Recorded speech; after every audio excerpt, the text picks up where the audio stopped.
Mais uma vez, uma grande oportunidade da gente aprender mais sobre a palavra de Deus. Quem trouxe sua Bíblia aí? Levanta aí, vamos lá. Isso. Aí. Ó, lembra os 5 pontos? Clara, necessária, suficiente, inerrante e autoridade final. Vamos de novo? Clara, necessária, suficiente, inerrante e autoridade final. Muito bem, pode abaixar. Autoridade em teologia, em filosofia e também em ciências. Tem gente que acha que a Bíblia não é um bom livro de ciências. Totalmente equivocado essa posição. A ciência é a busca do homem por conhecimento. Queremos saber de onde viemos, para onde vamos. Queremos conhecer. E a Bíblia está cheia de conhecimentos, de verdades, inclusive. Sobre as nossas origens, é muito bom em ciência quando você tem o testemunho de uma testemunha ocular. Quem é a única testemunha ocular sobre a criação do universo? Você estava lá? Claro que não. Os cientistas desse mundo estavam lá? Foram com uma máquina do tempo lá e observaram? Não.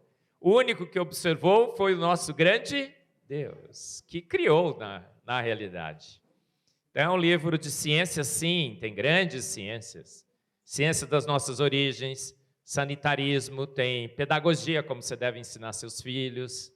A Bíblia é um livro de grandes ciências e de grandes verdades, como a gente viu pela manhã. Eu fiquei pensando a tarde toda o que eu falaria hoje, mas acho que o mais legal é falar sobre Noé, a arca, o dilúvio, os dinossauros, não é? Você está querendo saber se os dinossauros de fato existiram. Tem gente que acha que dinossauro é de plástico e que isso foi uma invenção humana. É isso que é ser negacionista, hein, irmão? Dinossauro de fato existiu. É um monte de dinossauro. Olha, se você não é um crente que não crê em dinossauro, irmão, converta-se aos dados. Dinossauros de fato existiram. Aos milhares e milhares, e a gente tem muitas evidências. Agora, será que o dinossauro entrou na arca? O T-Rex, por exemplo? O que é que você acha? Os dinossauros eram carnívoros? Eu falei lá no Flow, né, que o T-Rex era herbívoro. Todo mundo saiu um monte de react aí, né? Nossa, o professor disse que o dinossauro era vegano. Vegano não disse, hein? Isso aí já adicionaram, né? Nossa, aquele bicho feroz, T-Rex, será? Será que ele poderia ser herbívoro? Será que entraram ou não entraram na arca? Entraram, muito bem. Vamos ver, né? Então, olha, a palestra de hoje é sobre o dilúvio. O dilúvio. Ó, essa versão aí que eu tenho, né? Ela começou a ser montada quando o filme de Noé foi lançado.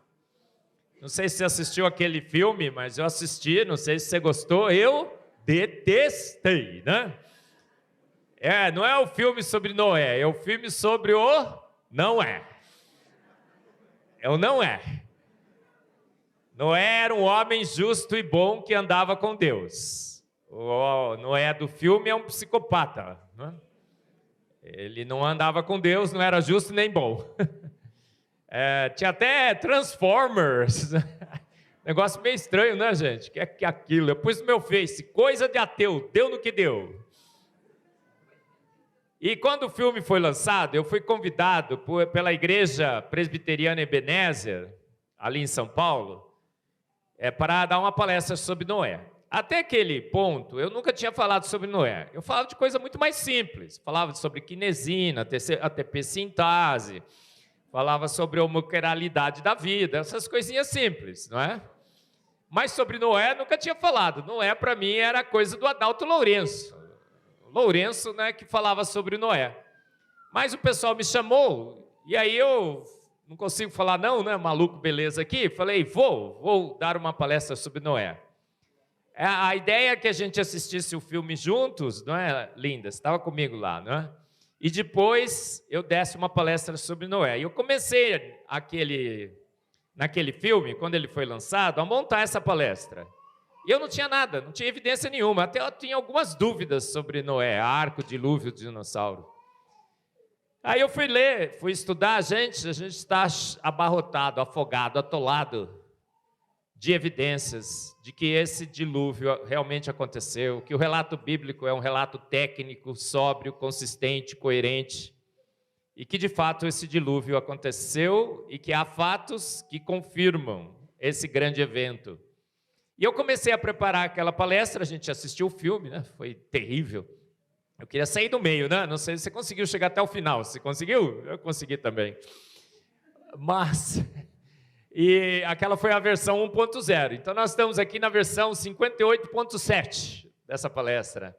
Cada vez que eu estudo, as evidências aumentam mais. Eu falei sobre o T-Rex, né, que a gente já tinha achado, inclusive, até órgãos internos. E agora eu tenho uma outra chance no outro podcast que vai ser anunciado aí. Eu vou lá levar toda a argumentação. Estou estudando ainda mais. E já estou preparando para a versão 58.8, tá bom? Vou adiantar algumas das evidências que eu tenho estudado ultimamente sobre Noé.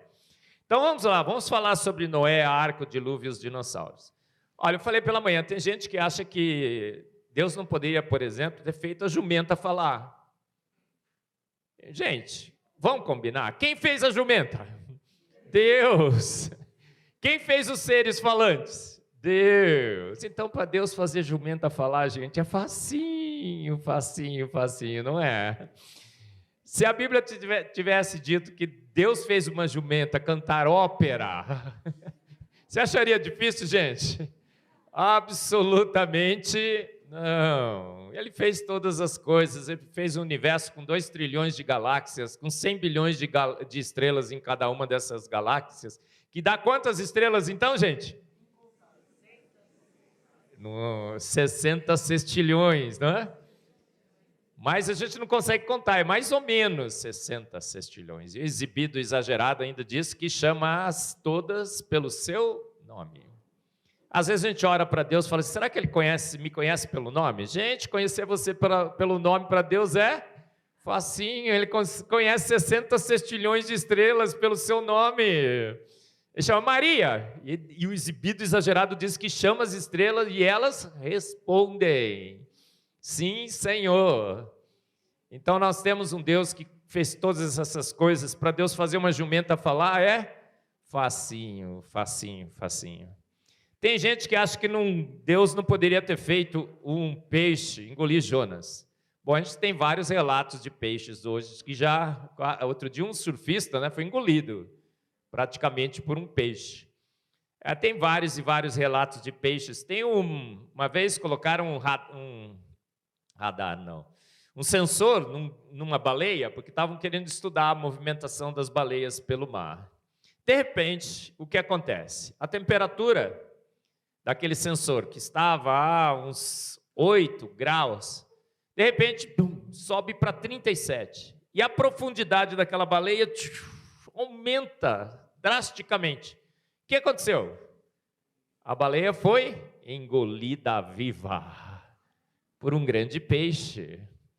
Então, olha, mas, gente, Billy Graham que disse isso. Se a Bíblia dissesse que foi Jonas que engoliu uma baleia, eu acreditaria.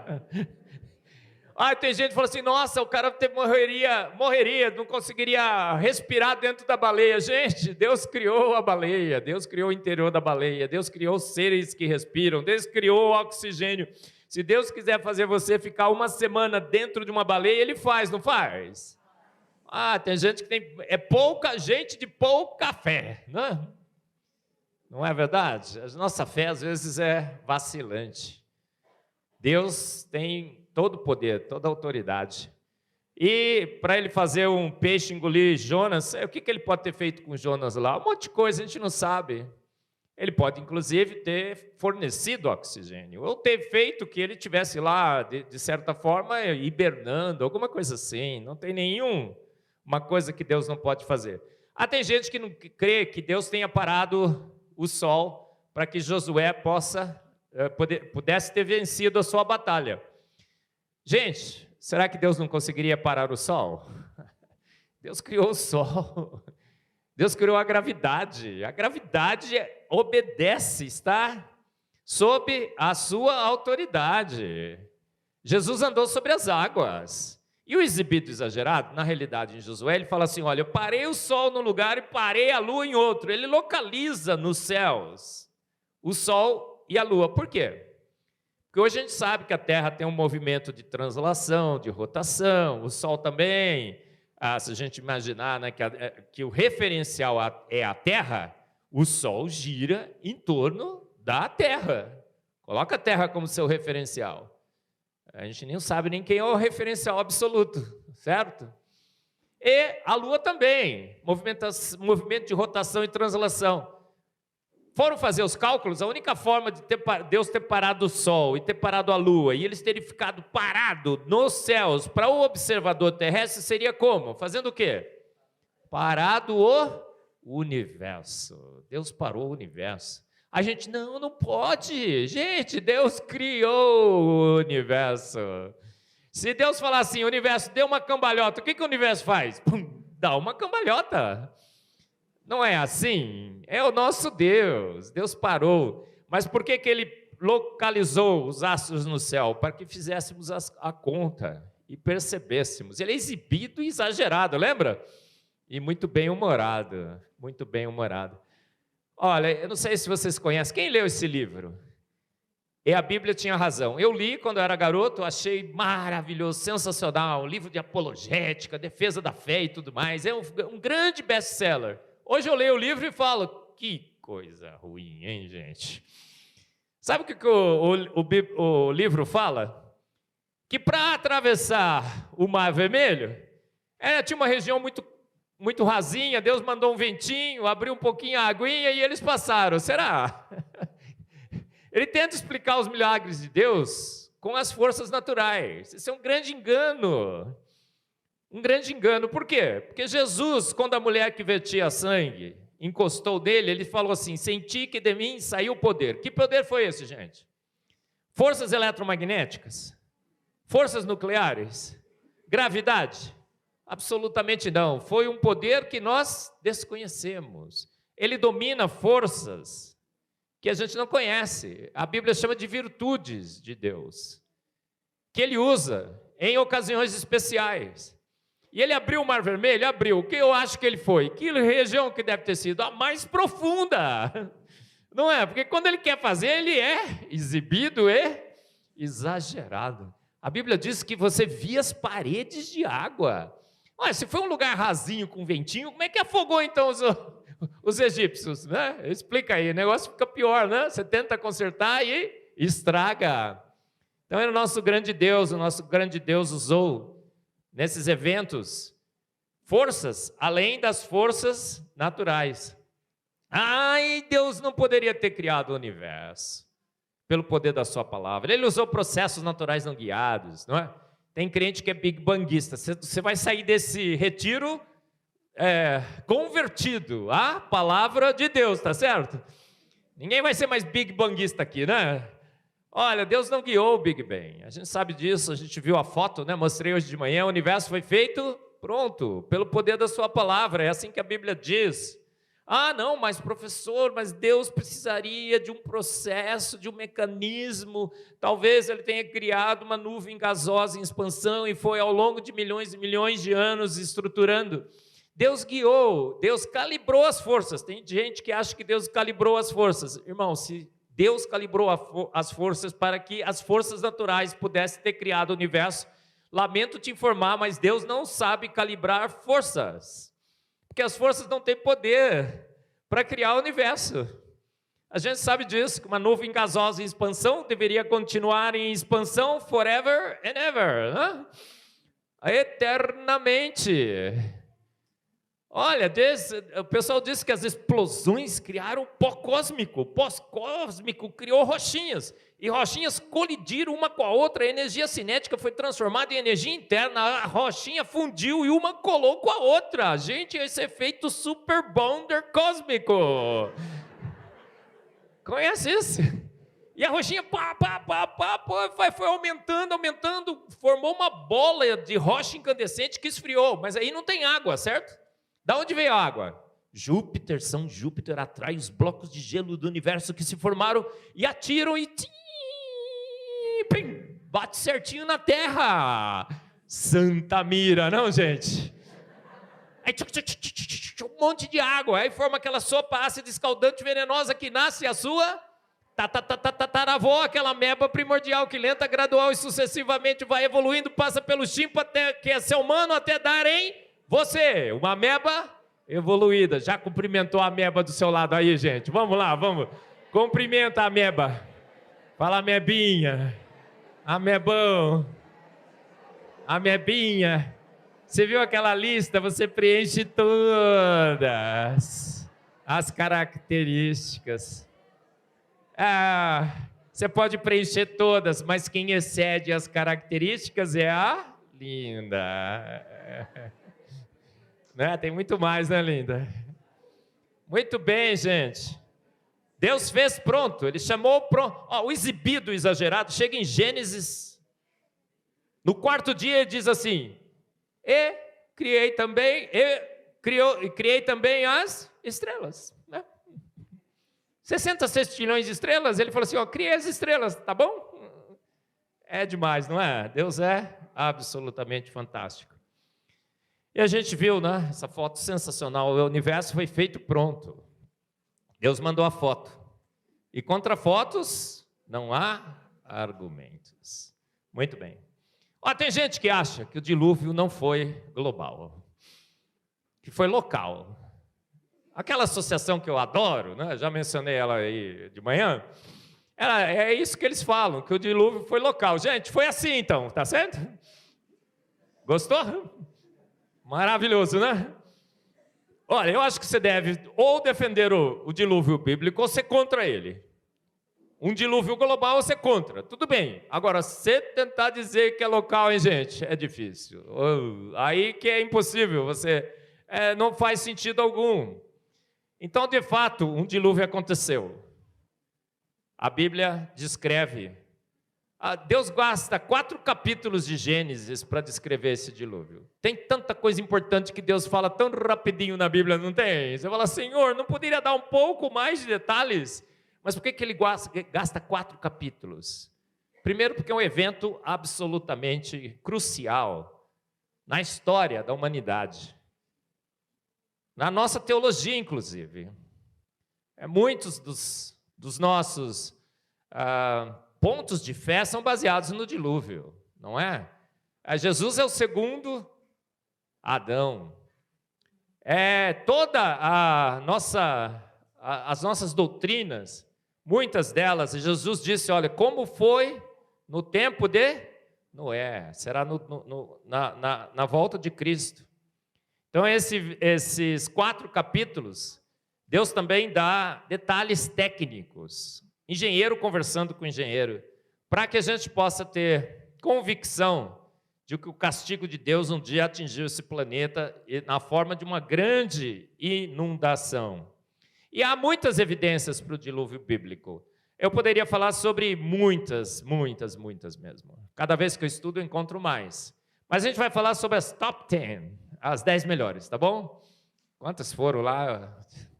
Você escolheu as top 4, né? As melhores 4, né? Top 10, tá bom? As perguntas são essas e a gente vai respondê-las.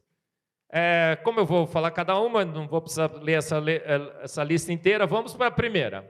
Como todos os animais puderam chegar até a arca? Irmãos, devemos estar sempre prontos a dar razão da nossa fé, da nossa esperança. Se alguém te perguntasse um dia, tá bom, você crê na Bíblia? Creio. Crê no dilúvio? Creio. Mas como é que os animais chegaram na arca? Como será que os cangurus, koalas e ornitorrincos e afins da Austrália chegaram na arca? Como é que você explicaria? Será que e o tatu-bola brasileiro, né? A jabuticaba brasileira, o tatu-bola, como é que ele chegou na arca? Como é que será que todos os animais, como é que você responderia a essa questão? Para os ateus, os animais tiveram que criar asas. E criaram asas fazendo o quê? Tomaram Red Bull.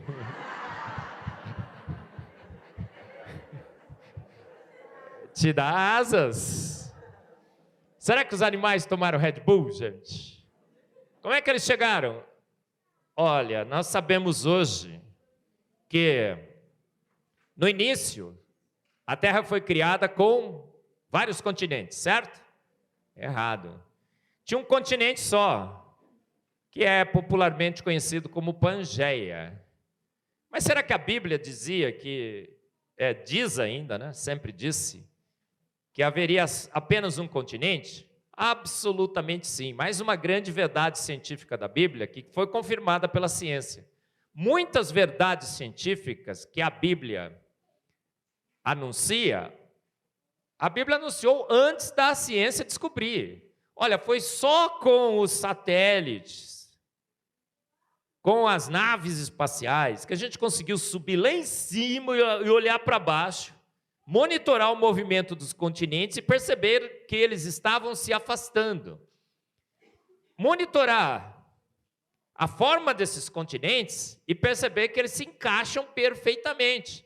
Então, a Pangeia é uma descoberta muito recente, que demandou muita tecnologia, uma descoberta recente da ciência. Mas a Bíblia, desde o início, já falava que a gente tinha só um continente. Em Gênesis 1, de 9 a 10, está escrito assim: E disse Deus, ajunte-se em quantos lugares as águas?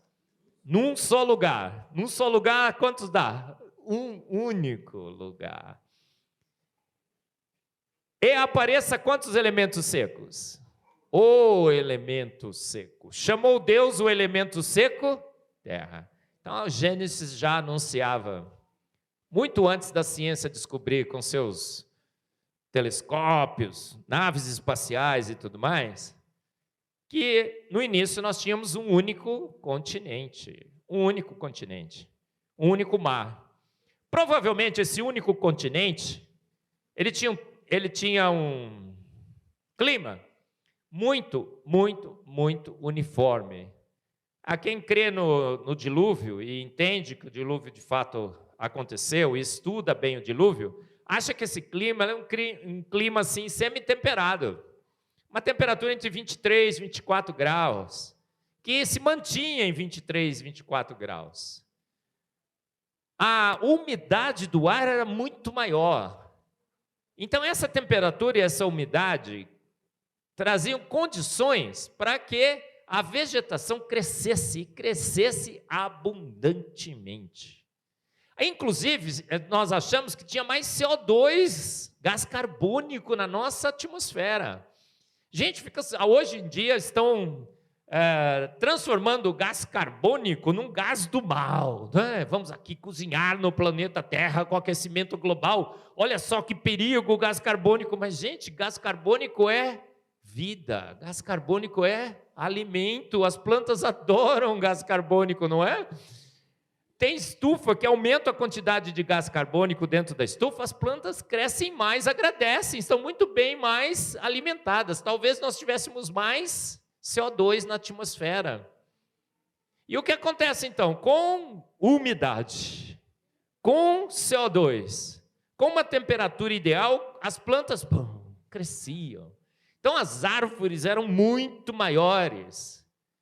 A vegetação era muito mais abundante e tudo muito uniforme. A especiação em biologia acontece quando você tem regiões distintas e a diversidade em alimentação. E populações isoladas com um clima específico, uma alimentação específica, se especializam em espécies diferentes. Então, o que aconteceu com as espécies dentro desse grande continente? Elas estavam se diversificando? As famílias que Deus criou? Provavelmente não, ou muito pouco. Por quê? Porque tudo era uniforme, a alimentação era abundante. Antes do dilúvio, nós comíamos o quê? Alface. Nada de picanha. Parece que depois também não, né? Mas tudo bem.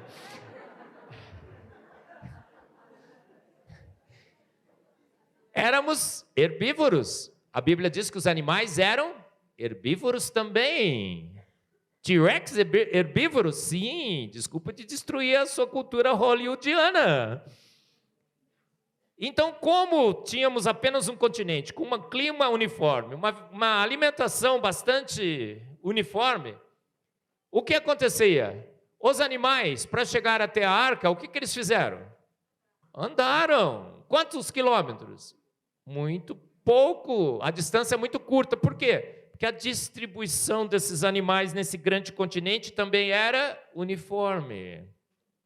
Nós tínhamos polos, ursos polares e tudo mais? Provavelmente não. Você vai hoje, por exemplo, na Antártica, tem lá restos de florestas soterrados. No Polo Norte e no Polo Sul, a gente vê ali evidências de que antes aquela terra era coberta por vegetação. Então nem os polos provavelmente existiam. Talvez fosse nos extremos desse continente fosse um pouco mais frio, mas não tínhamos essas camadas polares que nós temos hoje.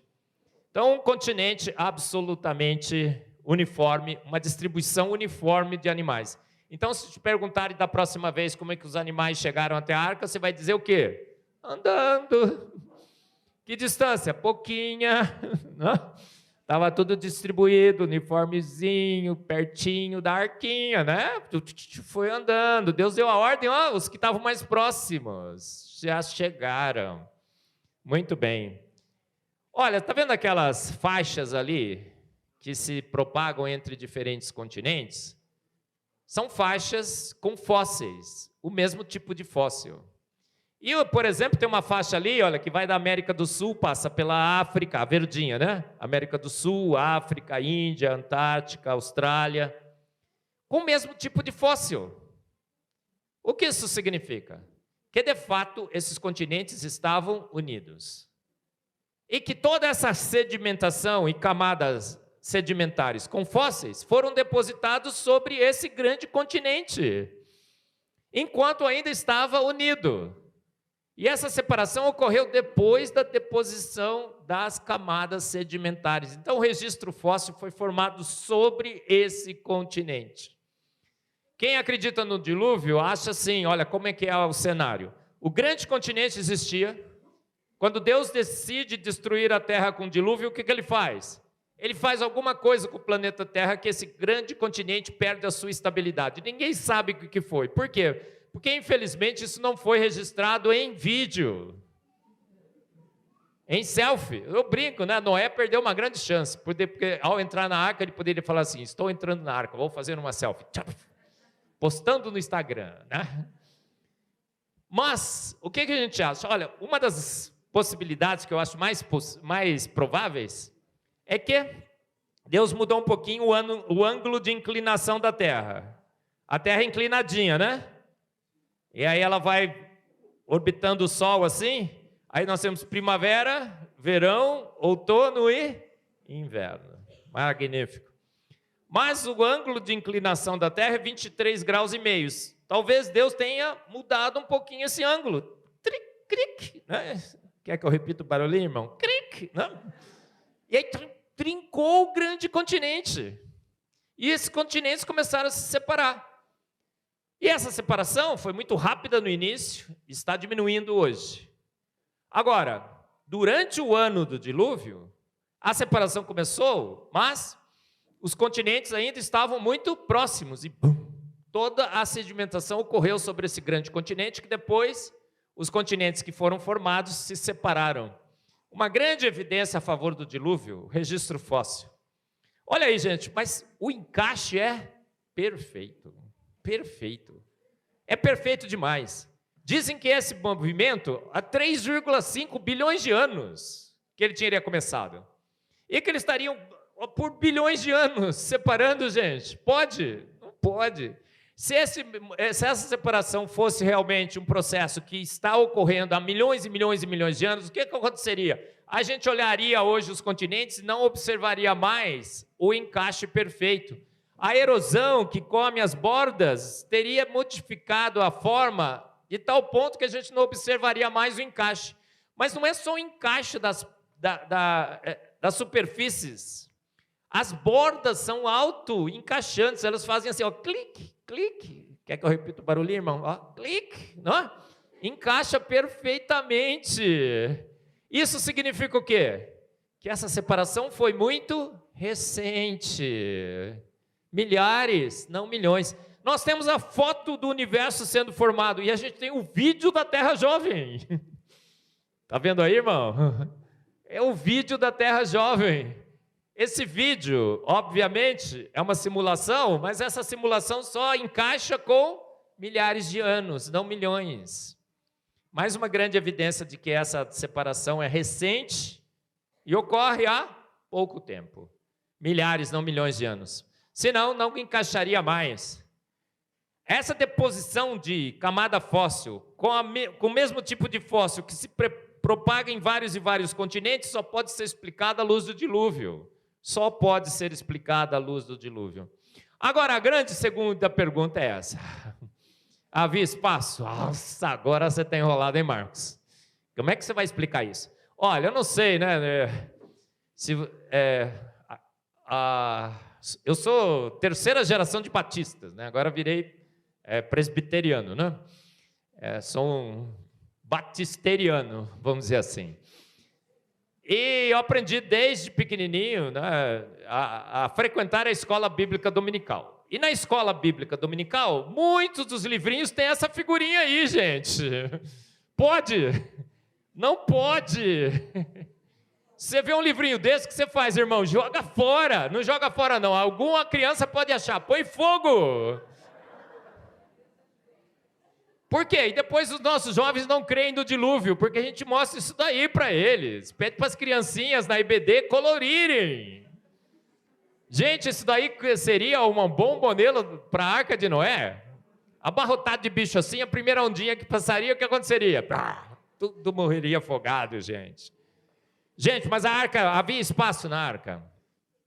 A arca é um barco absolutamente fantástico, imenso.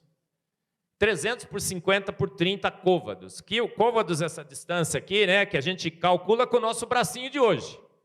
Mas os seres pré-diluvianos, muito provavelmente, eram muito maiores do que os seres de hoje. As pessoas humanas. Não consigo tirar uma, né? Deixar de tirar uma, né? Esse negócio de pessoas humanas. Gente, nós éramos maiores. Você se acha altão? Você é baixinho, comparado com os homens e mulheres pré-diluvianos. Nós tínhamos mais oxigênio na nossa atmosfera. O megalodonte era muito maior. Tartarugas, nós temos registros fósseis de tartarugas imensas, 2, 3, 4 metros. Crocodilos gigantes. A libélula tinha quase 1 metro de comprimento. Já pensou uma libélula entrando aqui, ó? 1 metro. Árvores imensas, imensas, imensas. Então nós tínhamos o quê? Por que eu estou falando do tamanho da gente? Já não lembro mais. O côvado. Isso, muito obrigado. Ainda bem que vocês estão prestando atenção, viu? Nem eu estou mais. O côvado era muito maior, provavelmente, mas mesmo usando o côvado de hoje, a gente tem, para a Arca de Noé, está vendo lá em cima? Era um barco imenso, maior que o Titanic, em capacidade de acomodar cargas. As simulações, porque todo Instituto de Engenharia Naval, quando o pessoal começa a estudar, vai fazer o TCC, todo mundo quer tentar provar que a Arca de Noé não funcionaria, não flutuaria, não seria um barco muito bom para carregar carga. E ele se surpreende, os cálculos têm sido feitos, a Arca de Noé, pelas dimensões escritas em Gênesis, é o maior barco possível a ser construído em madeira, não dá para construir nada maior, seria inviável. Olha o tamanho da Arca de Noé. O Titanic, por que é maior que o Titanic? Porque no Titanic tinha um quarto para cada um, né? Com espaço muito grande. Tinha salão de bailes, refeitórios e tudo mais. Se tirar tudo isso, a capacidade de carregar cargas da Arca de Noé é maior que o Titanic. E quantos animais entraram na Arca? Há vários cálculos que são feitos. O melhor que eu acho é esse daí, olha. 18 mil espécies todas, olha, 18 mil espécies entraram na arca. 18 mil casais. Agora, qual o tamanho médio dos animais? O tamanho médio dos animais dá uma ovelha. 18 mil casais de ovelhas. Ocupariam quanto? 1/3 da arca apenas estaria ocupado com animais. Gente, sobraria 2/3 da arca ainda disponíveis para alimentos. A mulher de Noé provavelmente tinha a sala de costuras, não é? Despensa. Noé tinha salão de jogos, não é? Internet, a sala de internet. Não tinha? Claro que tinha. Gente, apenas 2/3. Haveria espaço na arca? Haveria espaço de sobra. Apenas 1/3 da arca. Mas você vai falar assim, mas professor Marcos, tem tanta espécie de bicho. Nossa, um monte. Quem entrou na arca? O casal original de caninos. O casal original de felinos. Está vendo essa simulação aqui? Por exemplo, nós temos aqui o casal original de caninos. A diversificação deveria estar ocorrendo já? Um pouco, mas talvez esse casal original de caninos chegou na arca e ele poderia ter entrado. Então entrou um casal para cada família. Um casal para cada família. Isso diminui ainda mais o número de animais na arca. Tem uns que calculam 18 mil casais, outros calculam 12 mil, outros calculam 8 mil, 6 mil. No máximo dos máximos, a arca estaria metade ocupada com animais. O melhor cálculo que eu acho é 1/3 desses animais com o tamanho de ovelhas, em média. Então, olha, foram os casais originais de caninos, felinos, que entraram na arca. Vários e vários cálculos você encontra na internet, você pode procurar nos livros do Adalto Lourenço, vários que escrevem sobre o dilúvio. Esses cálculos são feitos à luz da Bíblia e à luz da ciência, à luz de que a especiação não tinha ocorrido, ou se tivesse ocorrido, teria ocorrido ainda numa extensão muito pequena, e que os casais originais que Deus criou entraram o casal original de cada uma das famílias, da taxonomia moderna. Magnífico. E a arca era pequena ou era grande? Está vendo essa foto aqui? Hoje existe nos Estados Unidos um parque temático muito sensacional, é o Ark Encounter. Do lado tem o Museu da Criação, em Kentucky, nos Estados Unidos. Irmão, não leva mais seu filho para Disney, não é? Tem gente que está guardando dinheiro para levar para Disney, leve para o Ark Encounter.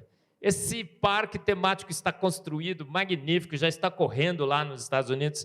Essa é uma foto da construção, 2016, já está prontinho. Mas por que eu preservei essa foto? Para você dar uma olhada, essa é uma réplica lá nos Estados Unidos, nesse parque, Ark Encounter, foi construído da arca. Olha que barco sensacional, não é?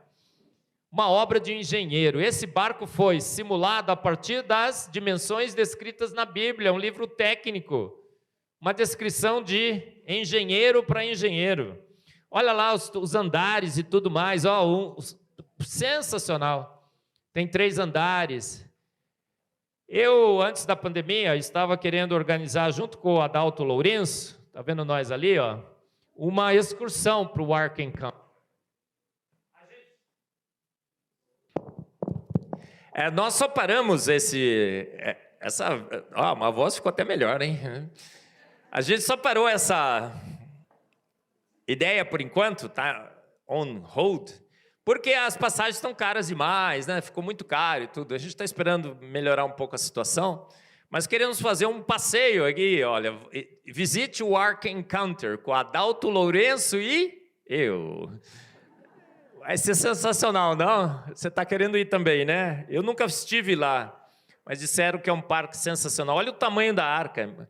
Olha aí do lado, incrível, não é? Olha a despensa da mulher de Noé. Não falei que tinha, gente? Olha aí, tem a foto, tá? Contra fotos, não há argumentos. Olha os animais todos lá dentro. Então, havia espaço, gente. Hoje você sabe, havia espaço e havia espaço de sobra. Um terço da arca só ocupado. Ah, mas tem tantas espécies. Não. A especiação não tinha ocorrido. Entraram os casais originais, as famílias, um representante de cada família que Deus criou.